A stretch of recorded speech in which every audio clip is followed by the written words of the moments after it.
झा की कुश्ती। एक बार मिथिला के राज दरबार में दिल्ली का एक पहलवान आया। वह 7 फुट ऊंचा, भारी डिलडौल वाला, मजबूत शरीर वाला पहलवान था, जिसकी बाहों की मछली देखते ही बनती थी। मिथिला नरेश कला के बहुत प्रेमी थे। पहलवान को दरबार में बड़े आदर के साथ लाया गया। महाराज ने उसका स्वागत किया। मिथिला नरेश पहलवान गर्वीली बाली ने मैं बोली, मैं दिल्ली से आया हूँ, मेरा नाम ज्वाला सिंह है। दिल्ली में मेरे मुकाबले का कोई पहलवान नहीं था।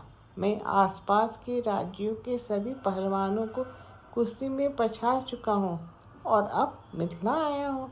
मैंने सुना है कि आपके राज्य में एक से बढ़कर एक मल्ल है। तनिक मैं भी तो देखूं कि मुझे कोई टक्कर दे सकता है या नहीं। ज्वाला सिंह, हमें यह जानकर तो खुशी हुआ कि तुम्हें अपनी शक्ति का घमंड है। तुम यह क्यों भूल जाते हो कि संसार में हर कला का एक से बड़ा एक मर्मज्ञ पाया जाता है। मिथिला नरेश ने कहा, महाराज, दंत कला में मुझे आज तक कोई ऐसा नहीं मिला जो मुझे पराजित कर सके। ज्वाला सिंह बोले, अवश्य ऐसी बात होगी, पर इसका अर्थ यह तो नहीं है कि तुम कभी भी पराजित नहीं हो सकते। मुझे भी यही लगता है। फिर ठीक है, कल प्रातः अखाड़े में तुम्हारी भुजाओं की शक्ति और पैरों का आंकलन होगा, मिथिला नरेश ने कहा। और अगले दिन अखाड़े में ज्वाला सिंह गरज रहा था। मिथिला के कई मल्ल उससे दंत युद्ध को तैयार थे। राजा के आते ही पहली कुश्ती शुरू हो गई। ज्वाला सिंह वास्तव में गजब का पहलवान था। उसने क्षण भर में प्रतिद्वंदी को चित कर दिया और उसके बाद तो मिथिला के 4 और पहलवान उसके सामने घुटने टेक चुके। मिथिला सम्मान खतरे में थे। राजा चिंतित थे। उस दिन ज्वाला सिंह को राजा की आज्ञा से शाही मेहमान बनाकर भांति भांति का भोजन कराया गया। दूसरे दिन तो और भी गजब हुआ। मिथिला का कोई भी मल्ल ज्वाला सिंह से भिड़ने के लिए तैयार ही नहीं था। अब महाराज समझ गए कि मिथिला का सम्मान कोई नहीं बचा सकेगा।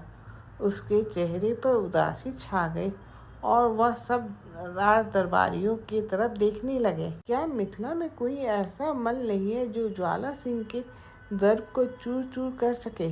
क्या हमने अपने मल्ले को बैठ में ही दूध घी आदि खिलाया है? इस प्रकार तो मिथिला का सम्मान नहीं बचेगा। इस दरबार में गोनू झा भी थे।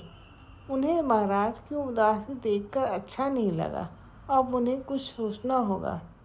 महाराज, मैं ज्वाला सिंह से मल्लयुद्ध करूंगा, गोनू झा गरज कर बोले। यद्यपि यह मेरा क्षेत्र नहीं है, क्योंकि मैं बचपन से कुश्ती लड़ता था तो मुझ पर कोई जिन सवार हो जाता है, प्रतिद्वंदी के हाथ पैर टूट जाते थे। मेरे घर वाले ने मुझे कुश्ती लड़ने से रोक दिए। फिर बहुत दिनों बाद एक ज्योतिषी ने मुझे बताया कि मेरे हाथों में मान हत्या की रेखा है, जो कभी लड़ते भिड़ते मेरे हाथों होगी। इसलिए मैं दंत नहीं करता, पर आज बात मिथिला के सम्मान की है। मैं अवश्य लड़ूंगा। ज्वाला सिंह भौचका सा और उस कमजोर से आदमी को देख रहा था, जो इतनी गरज के साथ चुनौती स्वीकार कर रहा था। महाराज समझ गए, गोनू झा बुद्धि का कोई प्रयोग करके उस पहलवान का गर्भ चूर करना चाहते हैं। भाई ज्वाला सिंह, गोनू झा बोले, कुश्ती के ये विद्वान हैं और सैकड़ों कुछ गतियों जीती भी होगी। कुश्ती के सरगम तो जानते होंगे। सरगम? ज्वाला सिंह अचकचाया। अरे सरगम नहीं जानते, कुश्ती की कैसे पहलवान हो? जानता हूँ ना, सब जानता हूँ। ज्वाला सिंह को कहना पड़ा।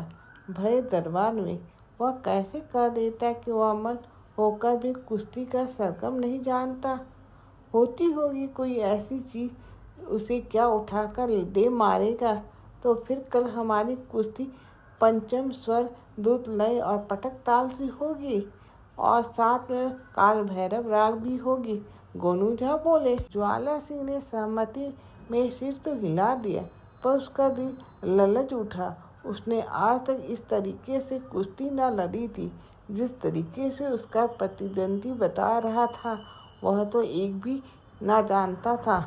ज्वाला सिंह इसी उधेड़बुन में था।